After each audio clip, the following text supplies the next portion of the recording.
오늘 말씀 22장, 어제 말씀에 이제 종말에 대한 말씀을 하셨죠. 그래서 한 과부가 두 렙돈을 하나님께 바치는 그 모습들을 보시면서 예수님께서는 많은 부자들이 헌금을 많이 하는 것보다도 그 과부의 두 렙돈이 진짜 많이 한 것이다 라고 말씀을 하신 것은 우리에게 생활비를 다 털어가지고 그래서 하나님께 바치라 라는 말씀이 아니라 마지막이 다가오고 있는 것을 생각할 때 우리가 하나님 앞에서 그저 그냥 편안하게 드리는 예물 이런 걸로는 기록이 안 된다는 거예요.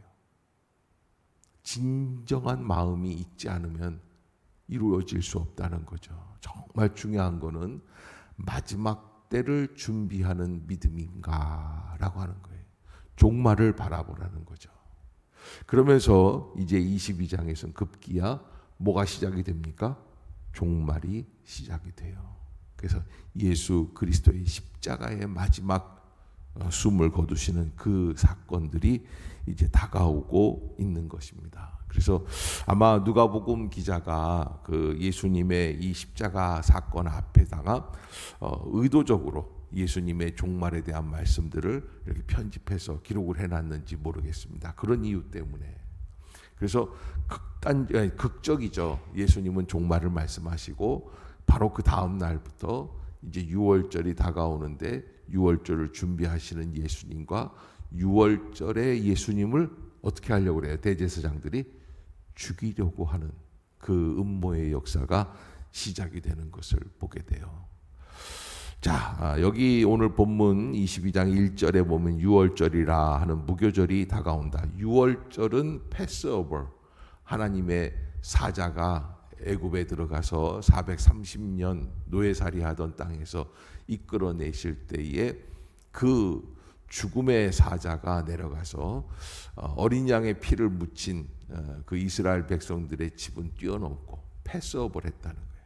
그리고 애굽 사람들의 집을 쳐서 맏아들, 장자들이 다 죽게 했다라는 것이 유월절이라는 뜻이고, 또 무교절은 무엇입니까?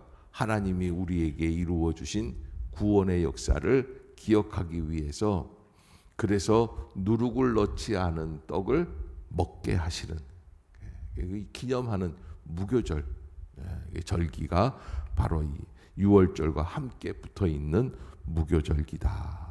그래서 이 유월절이라 하는 무교절이 다가온다라는 건 똑같은 이야기예요.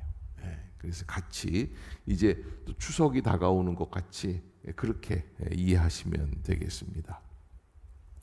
대제사장들과 서기관들이 예수를 무슨 방도로 죽일까 궁리하였다. 이는 그들이 백성을 두려워함이더라. 그래서 유월절이 다가오고 하나님의 구원의 역사가 나타나고 그때 그 은혜 안에 감격하고 감사해야지 되는데, 이 정치인들은 뭘 하고 있어요? 예수를 죽일 방도를 궁리하고 있는 거예요.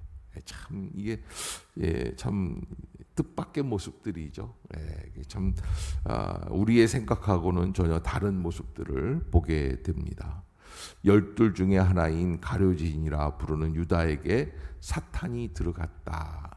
그래서 우리가 흔히 가룟유다가 3년 반이나 예수님과 함께 다니면서 예수님의 은혜의 말씀을 듣고 예수님의 기적을 보고 그랬었는데 어떻게 그 예수님을 팔 수 있었을까? 왜 그래요? 여기 오늘 본문의 3절에 보면 사탄이 어떻게 됐다고 그래요? 그 속으로 들어갔다는 거예요. 여러분, 사탄이 들어가면, 직접적으로 사탄이 들어가면 여기 안에 저를 비롯해서 감당할 사람이 아무도 없다. 그래서 늘 깨어 있어야지 돼요. 깔뱅이라고 하는 종교 개혁자가 그런 이야기를 했어요. 내 머리 위로 새가 날아가는 것을 내가 막을 수가 있어요, 없어요? 막을 수가 없어요. 우리 인간의 머릿속에 오만잡가지 생각이라고 그러잖아요.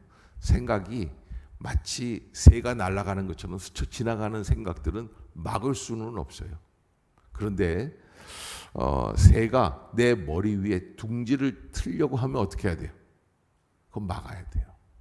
그래서 뭐 와서 푸석푸석 그러면 어떻게 해야 돼요? 쫓아내버리는 거예요. 마귀가 억지로 들어갔느냐 그렇지가 않아요. 마귀가 마귀 생각을 깊이 하면 마귀가 들어온다는 거예요. 그래서 마귀적인 역사, 마귀적인 생각, 마귀적인 판단, 마귀가 좋아하는 부정적인 모습들, 이런 것들이 있다 보면 마귀가 역사하게 된다. 그래서 우리의 심령 속에 그런 역사가 들어올 때는 어떻게 합니까? 네, 쫓아야지 돼요. 사단아, 물러갈지어다. 이렇게 명령해야지 되는 것이죠. 자, 그러면서 한편 이 유다가 대제사장들과 성전 경비대장들에게 가서 예수를 넘겨줄 방도를 의논하였다. 이제 사단이 들어가면 어떤 역사가 일어나냐면 정말 마귀적인 역사인데 가룟 유다는 이 일이 의로운 일이라고 생각을 합니까? 불의한 일이라고 생각을 합니까? 의로운 일이라고 생각을 해요. 그게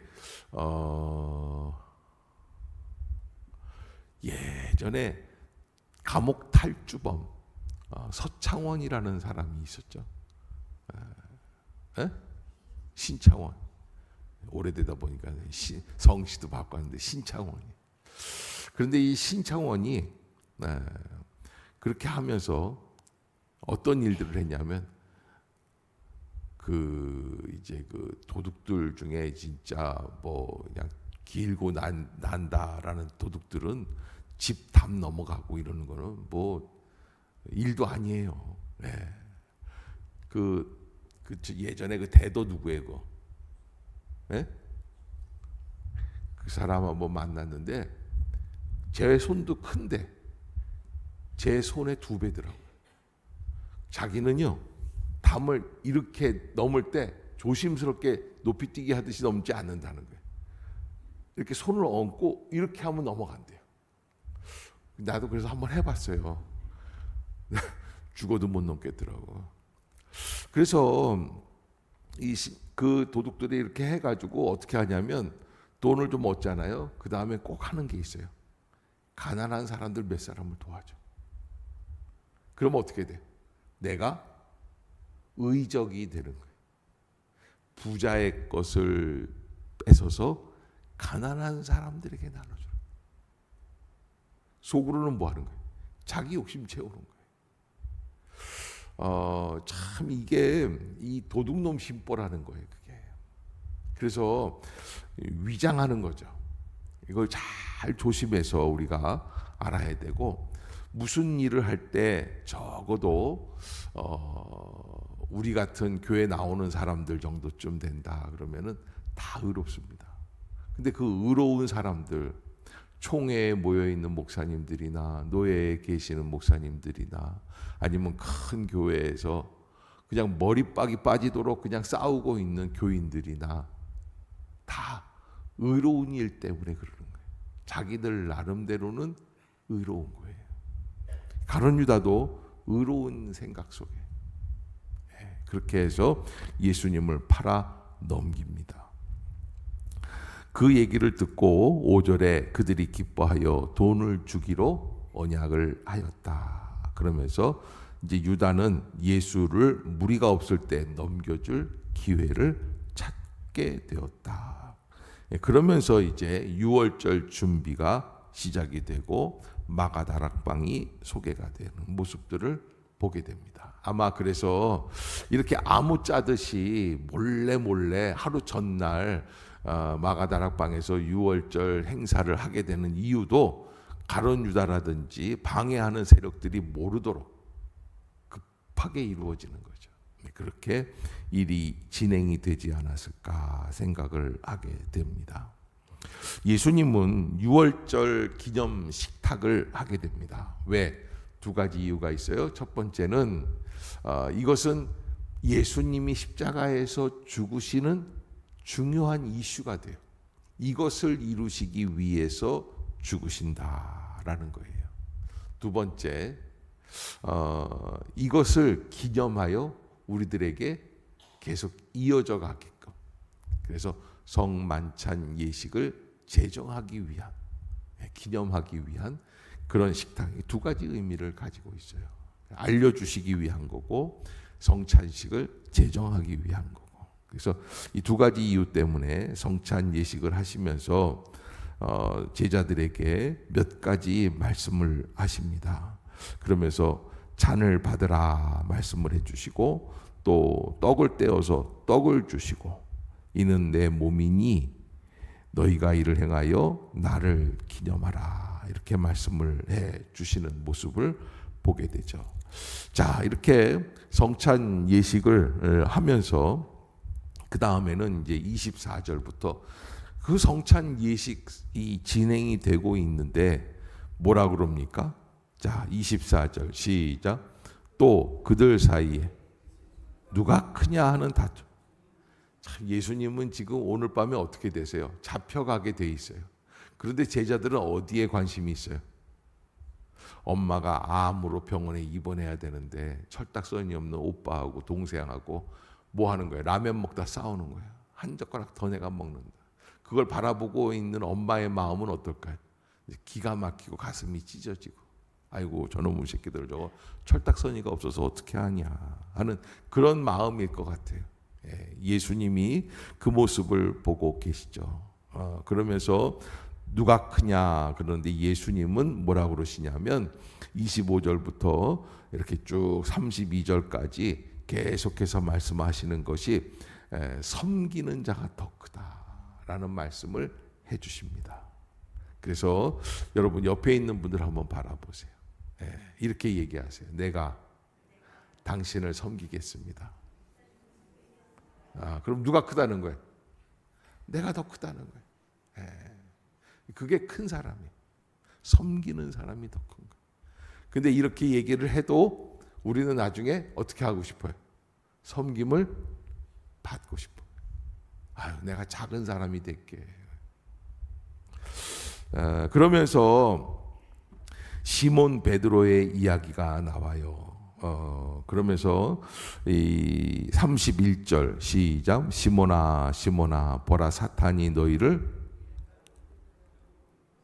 지금 마지막 때가 되니까 이런 역사가 일어난다는 것을 알아야지 돼요. 여러분 마지막 때 위기가 오고 있을 때에는 많은 베드로라고 하는 이름 자체가 반석이라는 이름 아닙니까? 그런데 그 반석과 같은 굳건한 믿음의 사람이 되라고 지어주신 그런 사람도 흔들린다 안 흔들린다? 흔들린다. 베드로는 마태복음 16장에 보면 자기가 나서서 그런 얘기를 했어요. 이 사람들이 다 당신을 버릴지라도 나는 주를 버리지 아니하겠다고 얘기하는 거예요. 그런데도 보기 좋게 예수님을 3번이나 그날 밤에 부인하는 모습을 보게 돼요. 그러나 그 베드로가 다시 일어나죠. 그래서 32절 시작. 그러나 내가 너를 위하여 내 믿음이 떨어지지 않기를 기도하였나니 너는 돌이킨 후에 너는 돌이킨 후에라는 게 뭐예요? 예수님 부인한 거 회개하고 다시 회복이 되면 네 형제들을 굳세게 해라 라는 사명을 허락해 주시는 거예요. 그러나 베드로는 그 속을 모르고 33절에 뭐라 그러냐면 주여 내가 주와 함께 감옥에도 죽는데도 가기를 각오하였습니다. 그러니까 예수님이 그냥 그제서야 34절에 베드로야 내가 내게 말하노니 오늘 닭 울기 전에 내가 3번 나를 모른다고 부인할 거야. 너 죽으려고 각오했다고 말도 안 되는 소리 하지 마. 너 지금 이 정도밖에는 안 돼. 그러면서 그 과거에는 전대나 배낭이나 신발 이런 거 준비하지 말라고 그러셨는데 이제는 준비하라는 거예요. 뭐예요?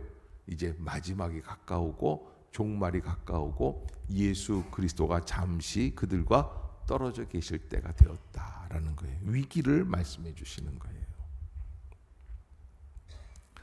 그래서 예수님은 감람산에 가셔서 기도하기를 시작을 하시고 그 기도하는 중에 체포되시고 그리고 체포되셔서 신문을 받으시는 모습들이 22장에 기록이 되어 있습니다. 우리가 아직 멀었다고 생각했지만 종말은 어느 틈에 순식간에 우리 앞에 와 있습니다. 그래서 결정적인 이야기들을 우리에게 해줄 때가 있습니다. 병원에서 의사가 갑자기 마지막이라고 이야기할 때도 있고, 또 사업이 마지막이라고 얘기할 때도 있고, 인생이 마지막이라고 말할 때도 있어요. 그것을 대비하기 위한 것은 오직 기도밖에는 없다라는 것을 우리가 깊이 알고, 마지막이 가까이 올수록 내가 나서서 내가 감당하는 게 아니라 하나님께 의뢰하고 하나님이 역사해 주시는 그 길을 갈 수 있는 지혜로운 믿음의 성도들이 되시기를 주의 이름으로 축복합니다. 기도하겠습니다. 사랑의 하나님, 은혜를 감사합니다. 이 아침도 저희들에게 주신 누가복음 22장의 말씀, 십자가 사건을 앞에 놓으시고 기도하시며 준비하시는 예수님의 모습을 보게 됩니다. 주님, 마지막이 생각보다 일찍 다가오며 제자들을 시험하고 흔들어 놓는 것을 보게 됩니다. 우리도 늘 깨어있게 하여 주시고 흔들리지 않게 하여 주시며 늘 마지막을 바라보고 살아갈 수 있는 믿음의 심령들이 되게 해 주옵소서. 주님께서 오늘 하루도 하루 종일 지켜주실 줄로 믿습니다. 예수님의 이름으로 기도드리옵나이다.